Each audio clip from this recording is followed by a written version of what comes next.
All right guys, welcome back to the garage. Yes, another video on the Jeep, and I'm excited about this one. I've been slowly collecting parts to do a full air suspension delete. Now I will admit, it's kind of cool to be able to raise and lower the Jeep, and then the park mode and stuff like that. It looks good when it's sitting still, but I want it to look good all the time. And I know you can do the adjustable links for the air suspension to get to sit lower without the computer freaking out.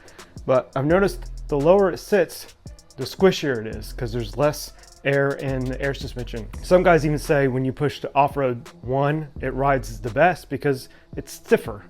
Right now it rides really truck-like, and I don't want it to ride like that. I want it more like an SRT8 Jeep. So we're ditching it all. Not to mention, constantly people are having issues with the air suspension all the time. If you go on Facebook and in any of the groups, you'll see posts almost every day. Hey, I got the air suspension service message on the dash. What do I do? Well, we're going to get rid of it. So let me show you the parts you're going to need to completely remove the air suspension. Now there are full kits you can buy that have everything ready to go onto your Jeep to delete the air suspension. But like I said, I wanted more of an SRT style drive, so that's why we went with Bilsteins and Eibach springs. This is the Pro Kit. These are the 4600 Bilsteins. But of course that meant that I had to piece the whole thing together by buying everything individually. So front and rear springs, you're going to need those. Shocks and struts, you're going to need those. The struts come with the lower mount, so you don't have to worry about that, but you do need the upper isolator and upper mount. My Eibachs came with the bump stops, but if you use stock springs, you'll need factory bump stops. And then one thing I'm missing is the dust boots. They're on their way. Should be here in a couple days. Now for the rear, again, shocks, springs, uppers and lower isolators for the springs, your dust boots, bump stops, shock mounts. Now these mounts can come like this, but you can also find them with the plate. You need both pieces. So either buy the mounts separately from the plates and buy the plates, or buy them as a unit. And of course it wouldn't be complete if we left this switch in here with the air suspension buttons. So we got a replacement one from a Jeep that did not have the buttons, so we can swap that in there and it'll be nice and neat and complete. It'll look like this thing never had air suspension. Now as far as the air suspension components go, obviously the air struts, the air springs in the back, the shocks that go along with those springs, all coming out. I would like to remove the compressor from the wheel well and the tank from back there behind the seats, and maybe even the lines. I'm not sure if we'll be able to pull all the air lines out, but I would like to, and I plan on putting all that stuff on eBay. So if anybody has air suspension on their Jeep and they're looking to keep it and they need a part, maybe the parts will be able to be used for somebody else. So first thing we need to do is air down the suspension, and we're going to use JSCAN for that. Okay, what we're going to use is JSCAN, and basically this is a scanner type app that you can use on your phone, Apple or Android or PC. Similar to Alpha OBD, which can only be used on Android and PC. An advanced scanner could probably do the same thing as we're about to do, but we're using JSCAN, and once we're logged in and then connected to the car, we're going to go to Adaptation, Air Suspension Settings, and we're going to deflate air spring into ambience. And basically what this is going to do is purge all the air from the bags in the system. Obviously, you do not want to do this if you're just replacing a component. You could just simply use deflate air spring into reservoir here. But we want to deflate to the atmosphere and not have anything left in the system. It'll make removing parts easier, and we won't have to worry about any kind of pressure in the lines. So once we do this, it's game on. So we go in here, proceed. Here we go. We'll do the left front first. Complete mode.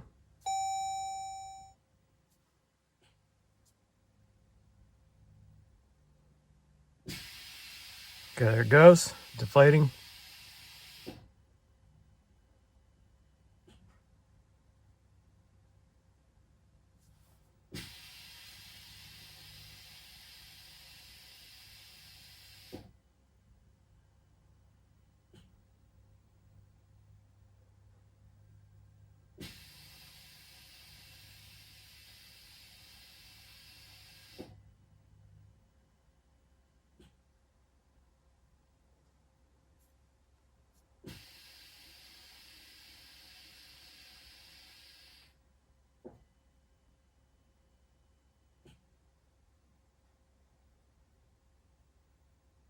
Okay, front left is done. Now we'll go through and do the rest of them, and we'll move on to the next part. All right, so next thing we're gonna do is gonna go back out of here. We're gonna go do adaptation, and we want modules, chassis, network, add, remove. ASCM, air suspension control module, go in there, and we will go to deactivated. All right, now the air suspension module is deactivated, and now we can disconnect from JSCAN, and we can go pull some fuses from the fuse box. All right, in the underhood fuse box, we're going to remove relay K3, that's air suspension relay. We're going to remove fuse F5 right there. Then we're going to remove F50 fuse right there. And then we're going to remove F87 right there. And that's all you need to remove air suspension wise.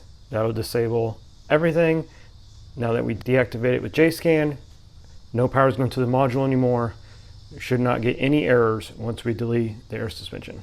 And the last electrical part is the air suspension control module, which is right here under the driver's seat. I'm going to pull this out, disconnect it, and as far as electrical goes, that's all we should have to do.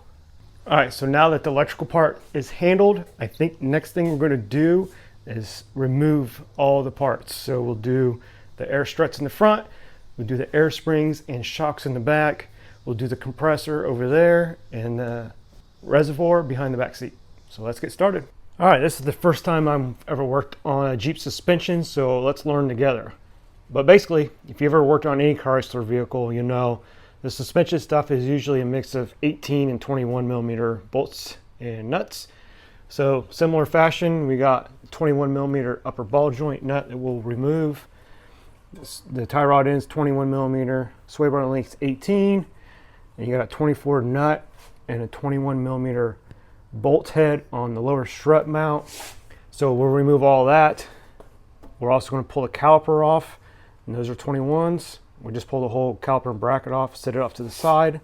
32 millimeter for the axle nut. We'll probably wire wheel this first, pull the axle nut off. That way we can pull this whole hub assembly down without it pulling on the axle out of the diff. So this will allow the axle to move through the hub as we swing this down, and hopefully push down far enough to where we can pull that strut out. And we'll probably also pull the ABS sensor down here. It's a 10 millimeter, that's out of the way, just so we can swing this down, not be yanking on anything. We don't want to pull the axle out of the diff or out of this joint back there. But before we do any of that, we're going to come up here and remove the airline. It's a 12 millimeter. We'll pull this off, and just in case there's any extra pressure in there, this will relieve it. There's your strut mount nuts right there, so we'll undo those also.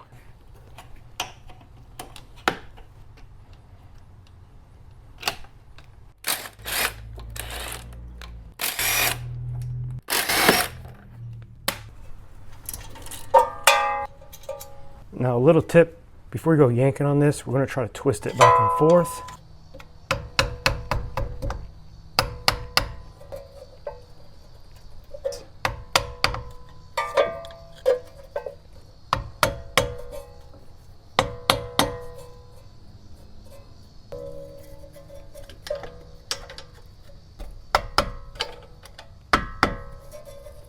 Well, she's done, but it's probably expected to happen.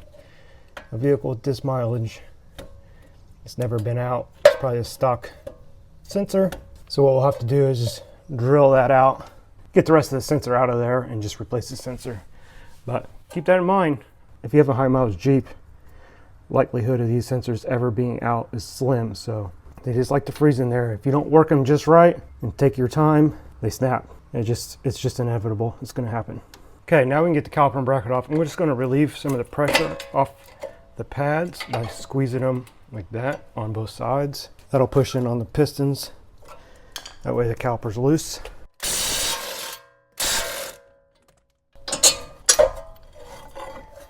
We'll set this off to the side.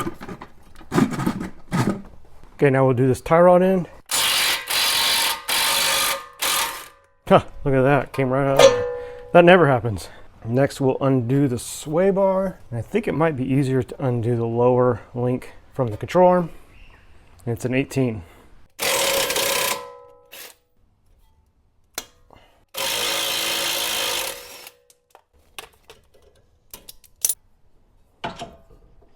Okay, I'm going to wire wheel this axle shaft. That way, when we pull this nut off, we got clean threads.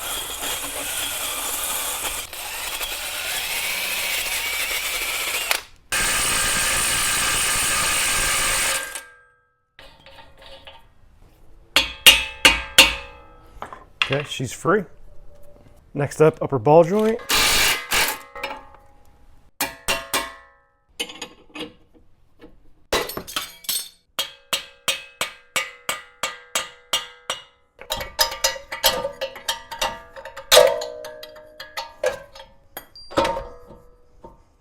Okay, I'm gonna pull this lower strut bolt. All right. We're pretty much free. Let's see if I can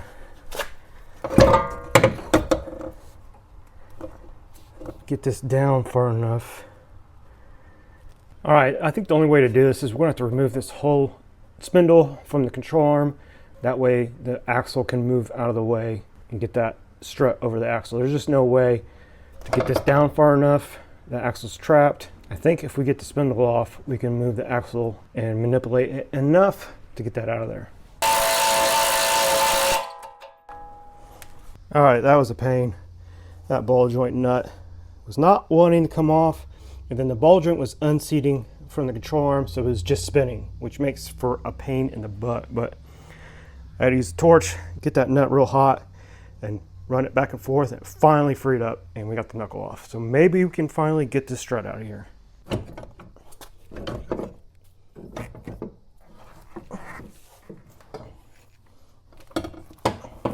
All right, I'm gonna pop this axle out, hopefully.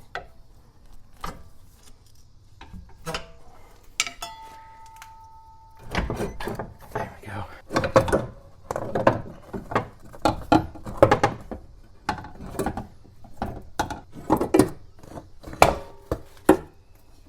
All right, there's one side. Let me go do the other front, and then we'll work on the back. And hopefully the back goes a little easier than this.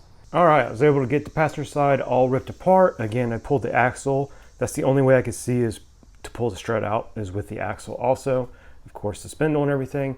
The worst part about this whole thing was the lower ball joint nut. It kept wanting to spin the ball joint also. So it took a lot of back and forth to finally get that nut to come all the way off the lower ball joint. But other than that, axles popped right out, no problem. They popped out of the hub, no problem. We're gonna call it good here. In a little bit, we'll come back in here and remove the compressor, but let's go tackle the back. And back here in the rear, I think the plan is remove the bolts for these two upper control arms, lower shock bolts, sway bar link. The upper shock bolts are up behind here. We should be able to swing this spindle down. We may even remove the axle nut so the axle can move inside the hub instead of yanking on the axle as we pull all this down to remove that airbag. So let's start ripping bolts out. And real quick before we get started, I removed the ABS line clips from this upper control arm because hopefully there's enough slack in that line that we can swing this whole spindle down and not have to remove it from the hub like we did the front.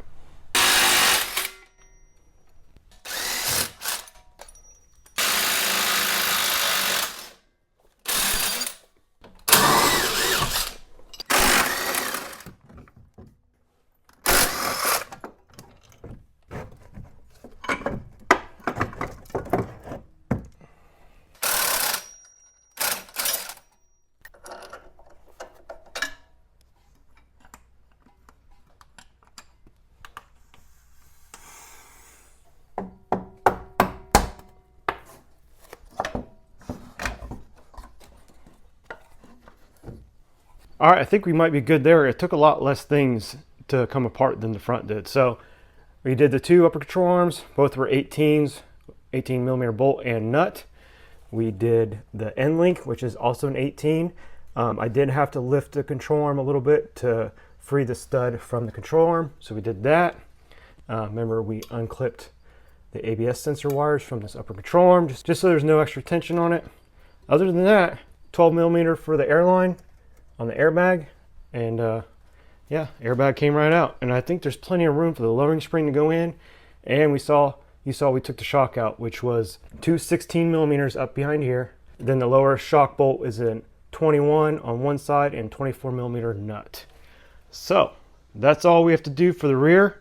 Obviously, if you were putting lift springs or something in here, you may not have as much room. But since we're putting a lowering spring in there, there should be plenty of room. So I'm gonna go knock out the passenger side, and I think we can start putting it back together. Okay, reassembly on the rear. Only other thing I did was take the caliper off just to give us more room because it was pulling on the brake line. That way we can get that spring in there. But other than that, we can go ahead and stick the spring in, then we'll prep the shock, get that in, and we can reassemble finally. First part is this lower isolator. That just snaps down in there. Then for our spring, we'll put the upper isolator on and make sure it's fully seated.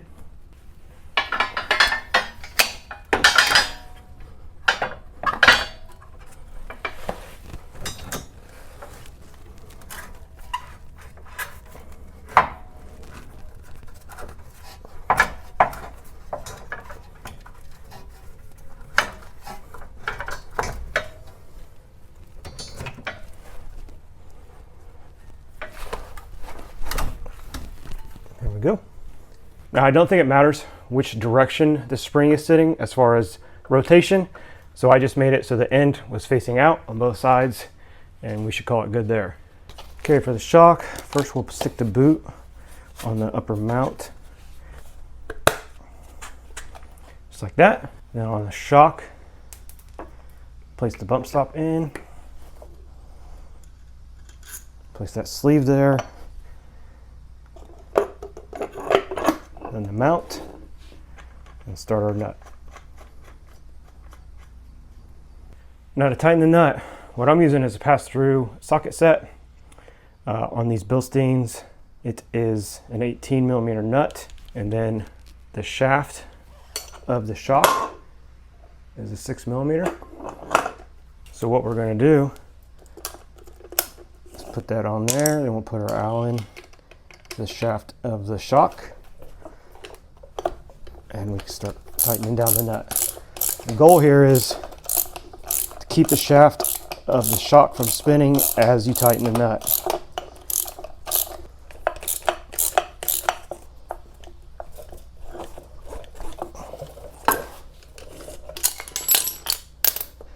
All right, there we go. Now we can throw it in. Before you put your shock in, don't forget your upper plate. Just sits on there like that. Now this is the hardest part, is getting those bolts back in, because you're kind of blind without removing the wheel well liner.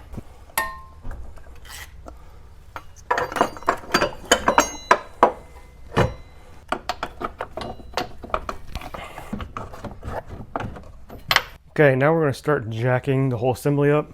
And first thing we'll do is probably the lower shock bolt, then maybe the sway bar link, and then we'll do these two links up here.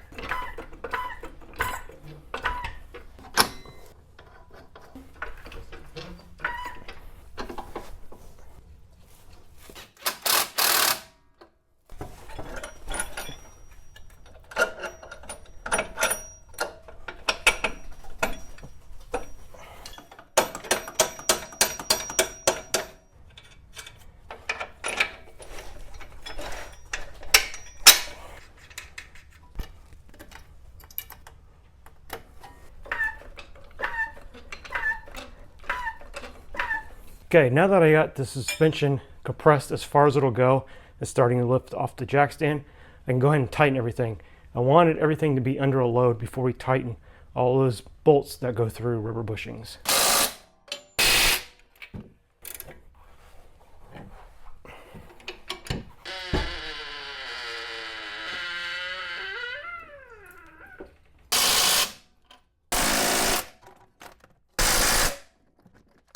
All right, I just got to throw that caliper back on and the rear is done. So now that we are done back here, let's wrap up the front.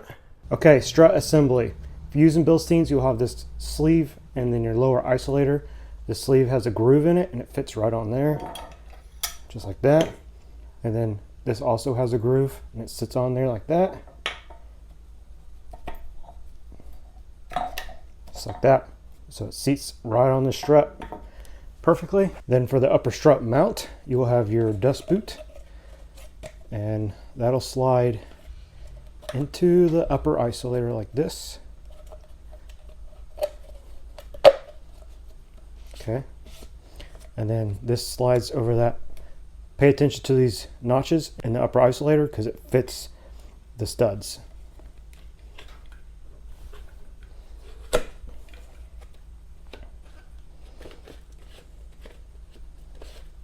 There. So now those notches are in the correct position for the studs, and there's our upper mount. Then of course the bump stop will slide on there like that, but I already have one spring ready to go with my spring compressors on it, and I just wanted to show, position your spring compressors on the opposite sides of the upper mount like this. Don't do this side. Basically this would be like the front and back, facing the wheel, facing the engine, facing the front of the Jeep, facing the rear of the Jeep. Just something to keep in mind. If you put these spring compressors on these sides, you won't be able to get to the nut, and you don't want the shaft to come up and hit this. So this would be the position you want them in. That way you can tighten them and loosen them easily without the mount getting in the way. So I want to slide this on, bump stop on there like that. Then I'm going to put this strut on its side because we have to position this top strut mount correctly with the position of the strut. So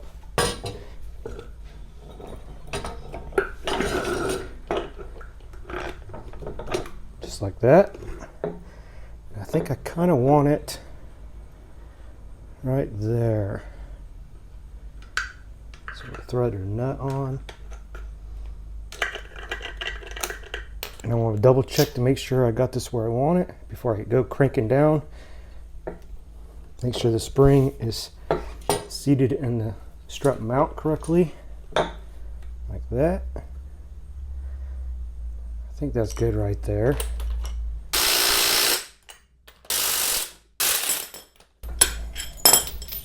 And I just want to show position.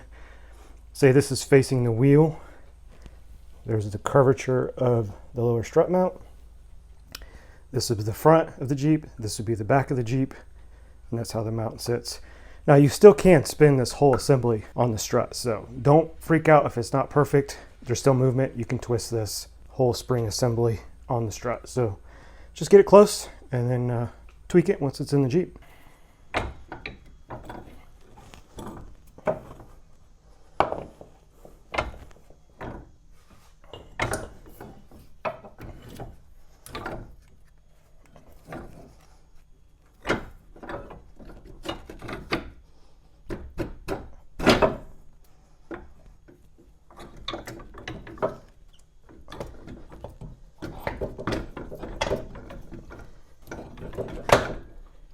All right, so as you saw, I had to put the axle and the strut in as a unit, pretty much. There's just no way I could get the control arm down far enough with the axle to swing the strut fork over it. So I had a nut ready to go up there. So I slid the strut up, put one nut on it loosely just to hold it. And then you saw how I had to like put the axle and strut back as one, and then just seated it at the diff. But it's in there. So now we can just start putting stuff back together. As far as the strut goes, as far as alignment goes on the strut, now I mentioned that I can twist mine, and that's because one, it's got a floating lower seat. That means it's not secured to the strut body.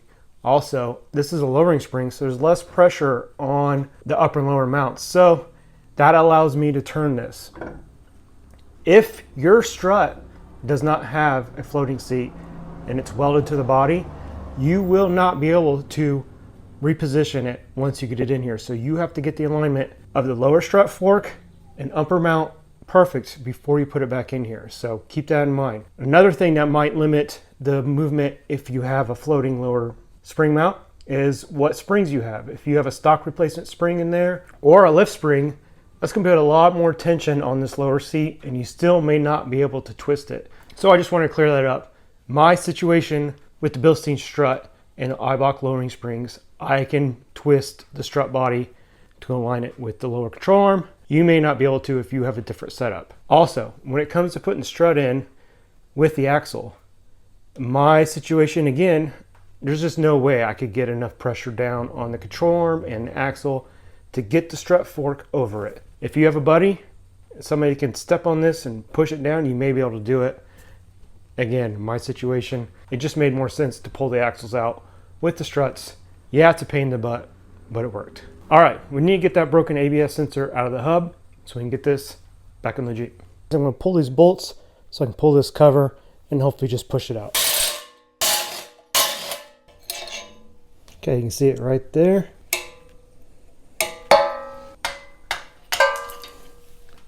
Got it. And I got my new ABS sensor routed in there. So let's finally get this hub back on the car.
All right, that's a wrap for the driver's side. So let me go knock out that passenger side.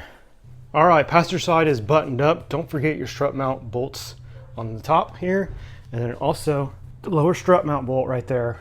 You need the suspension to be under a load when you tighten that. So all I did was jack the suspension up, simulating a load, and then tighten it. Let's do the compressor, and then we'll pull the reservoir out of the back. Okay, for the compressor, back here behind the wheel well liner, you got to pull some push pins, and then you got a couple rivet style push pins that you got to drill out from here. And once you get in there, there's the compressor, there's the distribution block right there. So basically we're going to undo these two electrical connections and then start disconnecting the lines, and this whole bracket assembly should pull right out of there. All right, I got the pump out. So once you undo all these air lines, which are all 12 millimeter, these two electrical connections up here, your two main air lines right here, one goes up to here and the other one is off to the side here. You have 3 bolts holding this thing in. This back one's a pain, so if you take this one down, it'll tilt and you can reach around with a wrench because they are just bolts that go down through like that, and then a nut on the bottom. So kind of a pain, but it comes out. And then once you get it out, there is one more airline back here on the back that you'll have to undo, and it is right here. So with all those out of the way, I was going to try to remove this bracket, but there's 2 nuts facing the bumper, and I just don't feel like trying to deal with getting it out. So I'm going to attempt to take this block out, and if I can't get that out, then it's just going to stay, and I'm going to zip tie everything up so it's nice and tidy, and then we can be done right here. Yeah, scratch that. The bolts that go up through that hold this are in like rubber like nuts, so they're just spinning the nut. So I'm not going to deal with it. I plan on taking this bumper off here soon anyway to do some things. So when I take the bumper off, I'll just remove this whole bracket and take this whole unit out, and we'll be done. So next, I'm going to put the wheels on and lower the front. I got the back done, and there's one more thing we got to do inside with JSCAN in regards to the ABS. Also, just real quick, the air lines that were in the engine bay, all I did was tuck them back here in these little cubbies on either side so that when you look in here, there's no air lines. And in the back, I kind of did the same thing. I just tucked them out of the way, zip tied them so they wouldn't be in the way and hidden. And now it looks like this thing never had air. All right, I ran into a little issue when I powered up the Jeep after all the suspension stuff and pulling the fuses and disabling the control module. I was still getting the service air suspension error message on the dash. And I think it has to do with two things. Number one, having the electronic LSD diff, and then also having auto leveling headlights. So I did some digging online on the Facebook pages, and I couldn't find anything. There's just not a lot of information about deleting the air suspension on these things as far as electronics go. There is one good video that shows alpha OBD version, but as far as JSCAN, there's like no information out there. But what I found is the whole fuse pull-in situation is not a one size fits all. So if you remember, we pulled this relay, fuse 5, fuse 50, and fuse 87. And those are the fuses that we pulled after we disabled the air suspension control module via JSCAN. We pulled those fuses, we pulled the module, and we thought that would be good. But I continued to dig and dig and dig, and I just happened to find a Facebook post with a guy that commented who had a 15 Overland with the ELSD and auto leveling headlights, and he said that he had to run fuse 50 and fuse 87 in order to get no lights and still have everything function the way it should. So you can see we have K5 relay gone, we have fuse 5 gone, fuse 50 is back in, and fuse 87 is back in. And with that combination, no lights on the dash, no warnings, auto leveling headlights still work, so we should be good. So to recap, first thing you want to do with JSCAN or alpha OBD or a nice scanner, disable the air suspension control module. Second, deflate the system, purge all the air, because you're going to want all the air out of each bag before you go start remove stuff. As far as the fuse pulling, most likely for all models, the relay K5 and fuse F5 you want to pull. For some guys, you can pull fuse F50 and F87 also and be good. For some, you might want to keep those two in, like in my situation. So I'm glad that's all taken care of. Now I want to switch out the switch in the center console, and we can pull the reservoir and be done. All right, and then there's one more thing you'll probably have to do regardless of what fuses you pull in your situation, is you may have an ABS light when you first start it up. Now, what you're going to want to do is reinitialize the ABS and reprogram the G sensor and all that.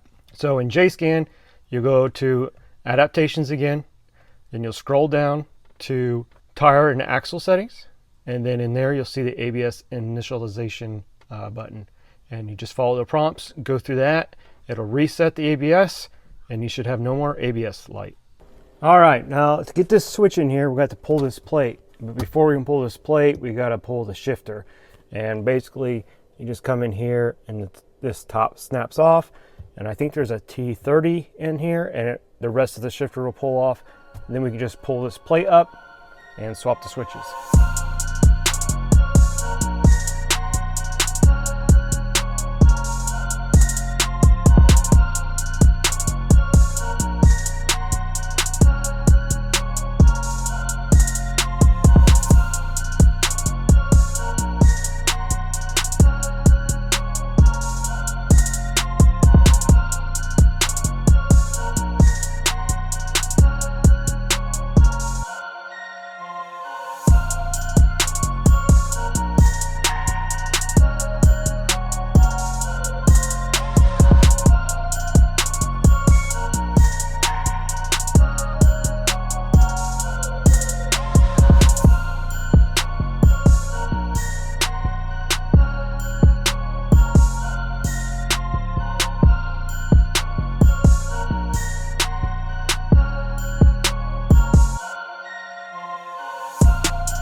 All right, that was easy. It looks much better, cleaner, now that we don't have the air suspension buttons, because we don't have the air suspension anymore.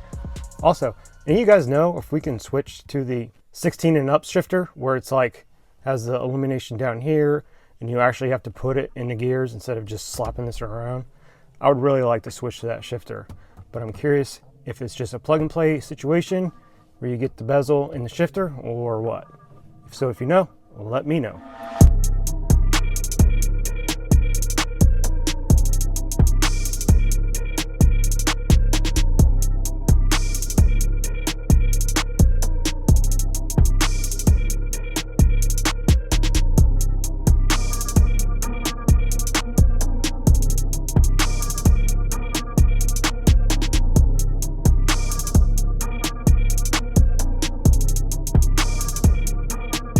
All right, we got a reservoir uncovered.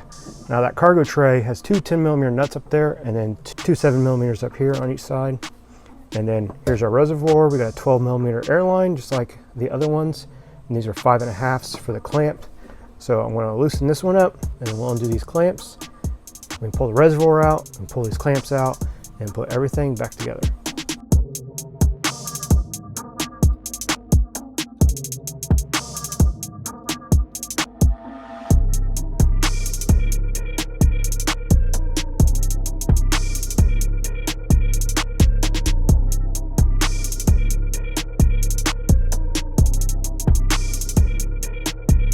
Well, I think we're finally done. Got everything out of there that I wanted to, other than the distribution block behind the front bumper, but I'll pull that later. So while I put this back together, you guys get to see some beauty shots of how good this thing looks on the Eibach.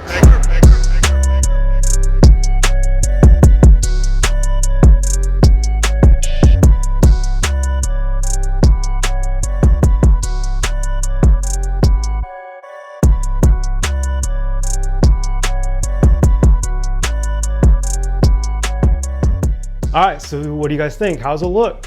I think it looks great. It's definitely low, but it's not too low where you have to worry about it, especially on a daily driver. And yeah, it's a little stiffer than it was before, but it rides really well and it's still comfortable, which is what I wanted since it is a daily. I didn't want to take anything away from how comfortable it is to drive, and it did not. It rides better, in my opinion, less truck-like. So I couldn't be happier, and I don't have to worry about the air suspension anymore. Now it still needs an alignment.